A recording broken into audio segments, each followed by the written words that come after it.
So இந்த Gandhi டாக்ஸோட review இன்னும் 3 நாள் என்ன மாதிரிலாம் ட்விட்டர்ல போட்டு அடிக்க போறாங்கன்னு பாரு. இது வந்து ஹிந்திலேயே பார்த்தவன் என்ன சொல்லுவான், மச்சான் விஜய் சேதுபதி நடிச்சிருக்கான், ஹிந்தி படம்டா, அந்த மாதிரி ஒரு மணியோட மேட்டரை பத்தி பேசியிருக்கானுங்க, பணம் தான் பேசுது மனுஷன் ஊமையா இருக்கான்னு சொசைட்டிக்காக பேசியிருக்காங்கடா, கண்டிப்பா விஜய் சேதுபதியை டிவிகேல ஒரு சீட்டு கொடுத்துடணும்டான்னு பேசுவான். அதே கட் பண்ணி தமிழ்ல பாக்குறவன் தமிழ்ல இன்னும் இதே மாதிரி படங்களை எடுக்கிறான், ஜாதி காசுன்னு மாத்தி எடுங்களாண்டா, என்னடா சும்மா சோசியோ பொலிட்டிக்கல் ஃபிலிமே எடுங்க. இதே வந்து மலையாளத்துல வந்திருந்தா இன்னும் பயங்கரமா சேட்டன் என்னெல்லாம் சம்பவம் பண்ணியிருக்காங்க அப்படின்லாம் பேசுவானுங்க.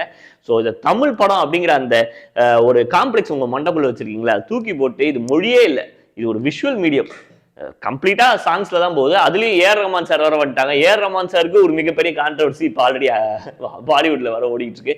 ஸோ ஒரு பயங்கரமான ஒரு காம்ப்ளெக்ஸ்ல தான் இந்த படம் ரிலீஸ் ஆயிருக்கு. ஒரு 8 வருஷம் கழிச்சு வர ரிலீஸ் ஆயிருக்கு. உங்களுக்கு ஒரு ப்ராப்பரான விஷுவல் மீடியமா சினிமாவை பார்க்கணும்னு ஆசைப்பட்டீங்கன்னா இந்த படத்தை தயவு செஞ்சு போய் பாருங்க. நீங்க ஒரு ப்ராப்பரான சினி ஃபெயில் இல்லை சினிமா ஸ்டூடெண்ட் இல்லை சினிமா மீடியாவில் ஒரு ஆஸ்பைரிங்கான ஒரு டேரக்டர் ஆகணும் அப்படின்னு ஆசைப்பட்டீங்கன்னா டெஃபினட்டாக நீங்கள் பார்க்க வேண்டிய ஒரு படம் இது. எப்படி வந்து நம்ம ஸ்கூலுக்கு போகிறோன்னா இந்த திருக்குறள் இதெல்லாம் சொல்லி கொடுக்குறாங்களே ஒரு கிராமர் மாதிரி, அந்த மாதிரி ஒரு கிராமராக விஷுவலாக ஒரு ஸ்டோரி டெல்லிங் எவ்வளோ அழகாக கொடுக்க முடியும் அப்படிங்கிற மாதிரி கொடுத்துருக்காங்க. இந்த படம் வேறு எந்த படமும் இல்லைங்க, காந்தி டாக்ஸ். இந்த படத்தை நீங்கள் கேள்விப்படாமே இருக்கலாம், ஏன்னா அது எனக்கு பெரிய சர்ப்ரைஸாக இருக்காது. ஆனால் இந்த படத்தில் யாரெல்லாம் நடிச்சிருக்காங்கன்னு பார்த்தீங்கன்னா விஜய் சேதுபதி, அதித்தி ராவ் வைதேரியா, அரவிந்த் சாமி, இந்த மாதிரி நம்ம தமிழ் கேஸ்ட் நிறைய பேர் நடிச்சிருக்காங்க. பட் இது ஒரு ப்ராப்பரான ஹிந்தி ஃபிலிம். ஆல்மோஸ்ட் ஒரு 2017-18 இந்த படத்தோட ஷூட்லாம் முடிச்சிட்டாங்க. நமக்கு சேதுனா வந்து இந்த காதலும் கடந்து போகும் ஜோன்ஸ்லாம் பார்த்துட்டு போகலாம், அந்த டைம்லேயே வர வேண்டிய படம். பட் தள்ளி தள்ளி போய் இப்போ ரிலீஸ் ஆயிருக்கு. அதுதான் இந்த படத்தோட பிரச்சனையாகவும் இருந்திருக்கு. ஒரு 2016 மானிட்டைசேஷன் டைமில் வர வேண்டிய படம் கொஞ்சம் டிலே ஆகி இப்போ ரிலீஸ் ஆயிடுச்சு. பட் இந்த படத்தில் என்ன பாசிட்டிவ்ஸ் என்ன நெகட்டிவ்ஸ், யாரெல்லாம் இந்த படம் பார்க்கலாம் அப்படிங்கிறத இந்த வீடியோவில் சொல்ல போகிறேன். முழு வீடியோவும் பார்த்துருங்க. ஸோ நம்ம ஃப்ரெண்ட்ஸோட டீ கடையில் உட்காந்துக்கிட்டு ஏதாவது ஒரு டிஸ்கஷன் வைப்போம், இந்த மாதிரி ஒரு கதை வச்சிருக்கோம் மச்சான், அந்த கதையை பண்ணிடலாமா அப்படின்னு கேட்போம். செம்மையாக இருக்குடா கதை, இல்லை இந்த படம் அந்த படத்துலேருந்து எடுத்த மாதிரி இருக்கு, இது அங்கேருந்து இருக்கேன்னு நம்ம ஃப்ரெண்ட்ஸு சஜஷன்ஸ் கொடுப்பாங்க. பட் சினிமா வந்து அந்த மாதிரி ஈஸியாக எடுத்துடவே முடியாது. சினிமா வந்து ஒரு ஸ்டோரி டெல்லிங்கிறத தாண்டி ஒரு விஷுவல் மீடியம்.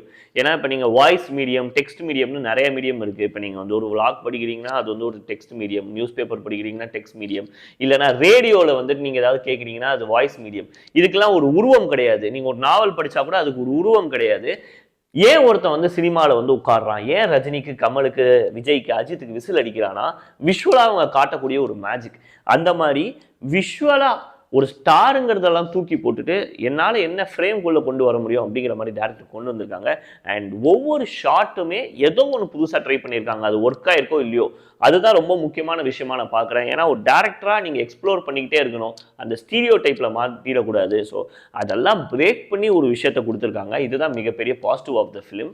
அண்ட் அதே மாதிரி creative use of some metaphors உவமை அப்படின்னு சொல்லுவாங்க தமிழில்.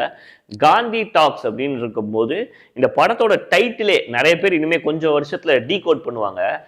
இப்போ புஷ்பக்னு ஒரு படம் வந்துச்சு, நம்ம கமல் சார் நடித்த படம். அந்த படத்தில் வந்து ஊமை படம்னே சொல்லுவாங்க.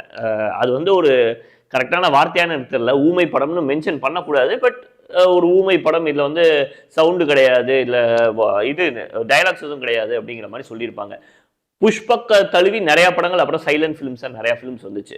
அந்த மாதிரி ஒரு படம் தான். பட் இந்த படத்தில் இன்னைக்கு இருக்கிற இந்தியன் சொசைட்டியில் பணம் தான் பேசுது, மனுஷன் ஊமையாக தான் இருக்கான் அப்படின்னு சொல்லிட்டு தேவையான கருத்தை நீங்கள் வெளில வரும்போது ஒரு செகண்ட் யோசிச்சு பார்த்தீங்கன்னா, ஏன் இங்கே யாருமே இந்த கருத்தை யாருமே பேசவே இல்லை அப்படின்னு பார்த்தீங்கன்னா, சீனுக்கு சீன் வந்து பணம் பேசிக்கிட்டே இருக்கு. 2000 ரூபா நோட்டை காட்டுறானுங்க, 500 ரூபா நோட்டை காட்டுறானுங்க, 100 ரூபா நோட்டை காட்டுறானுங்க, 20 ரூபா நோட்டை. ஸோ பணம் பேசிக்கிட்டே இருக்கு. அது வரைக்கும் மனுஷன் ஊமையா இருக்கான்னு சொல்லிட்டு கடைசியா வந்துட்டு அந்த ஒரு விஷயம் நடக்கும். அதை நான் ஸ்பாயில் பண்ண விரும்பல. அந்த பணம் பேசுறத ஒரு இடத்துல நிறுத்தலாம் அப்படின்னு சொல்லிட்டு ஒரு மாதிரி முடிச்சிருப்பாங்க. ஒரு பியூட்டிஃபுல்லான கிளைமேக்ஸ். பட் இந்த படத்துல பிரச்சனையே இல்லையாடான்னு கேட்டிங்கன்னா, இப்போதான் நம்ம பிரச்சனையை பார்க்க போறோம். செகண்ட் ஆஃப் ஒரு எபிசோடு வருது. அந்த எபிசோட்ல ஒரு ராபரி மாதிரி ஒன்று நடக்க போகுது. ஒரு 3 கேரக்டர்ஸ் இன்வால்வ் ஆயிருக்காங்க. இந்த எபிசோட கிறிஸ்பா ஒரு 15 மினிட்ஸ்ல முடிச்சிருக்கலாம். பட் அதை வந்து ஒரு கார்ட்டூன் மாதிரி, இந்த டாம் அண்ட் ஜெரியில வர மாதிரி ஒரு கேரக்டர் அங்கே போகுது, இந்த கேரக்டர் அங்கே போகுது அப்படின்னு சொல்லி விஷுவலாக காட்டி நான் அமேஸ் பண்ணணும். இந்த பங்களாவை வாடகைக்கு எடுத்துட்டேன், இது பங்களாவில் என்னென்ன ரூம்லாம் இருக்கு நீ பார்த்து தெரிஞ்சுக்கணுங்கிற மாதிரியே ஒவ்வொரு ரூமா உள்ள போய் டேரக்டர் காட்டுறாரு. அது கொஞ்சம் பிரச்சனை ஆயிடுச்சு, அது ரொம்ப எலாங்கேட் ஆயிடுச்சு.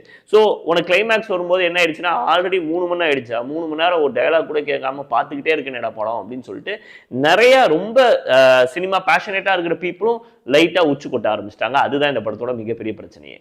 அண்ட் இந்த படத்தோட music director dialogue writer AR Rahman sir. ஏன் டைலாக் ரைட்டர்னு சொல்கிறேன்னா, இந்த படத்தில் சொன்ன மாதிரி எந்த டைலாக்ஸும் கிடையாது, எந்த கேரக்டர்ஸும் பேச போகிறது கிடையாது.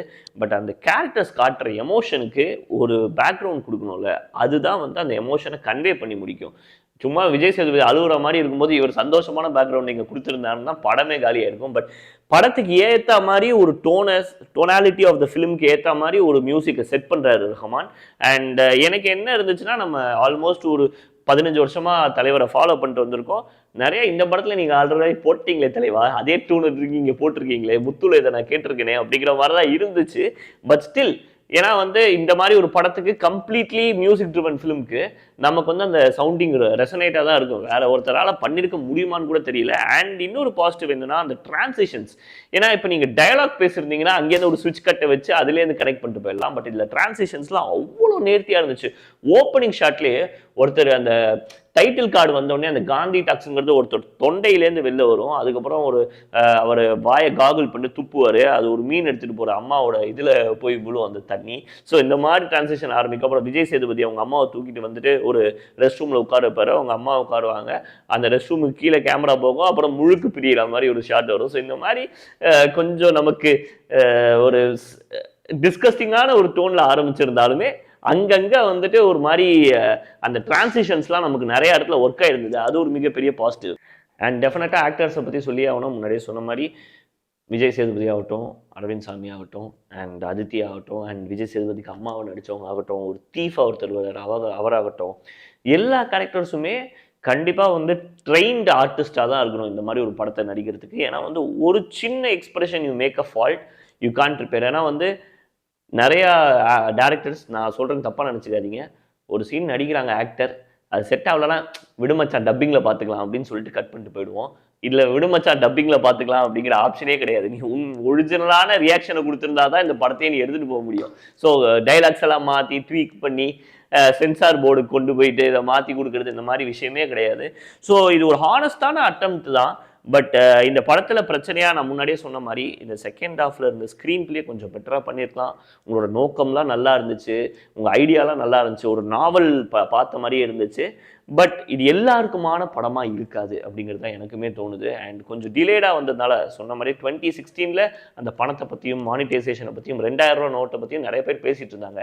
இன்னைக்கு இருக்கிற ஜென்சி பையனுக்கு அந்த 2000 ரூபா நோட்டை காமிச்சா கூட வந்து அவன் எந்த ஊர் கரன்சின்னு கேட்பான். ஏன்னா அவனுக்கே அது ஞாபகம் இருக்காது. அவனுக்கு 10 வயசு தான் இருந்திருக்கும் அந்த டைமில். ஸோ அது ஆல்மோஸ்ட் 10 இயர்ஸ் ஆயிடுச்சு. 2016 நமக்கு இப்போ 2 வருஷத்துக்கு முன்னாடி போன மாதிரி தான் நமக்கு ஃபீல் ஆகுது. அதுக்கப்புறம் ஒரு கோவிட், அதுக்கப்புறம் 2 ஆட்சி மாற்றம் எல்லாம் வந்துருச்சு.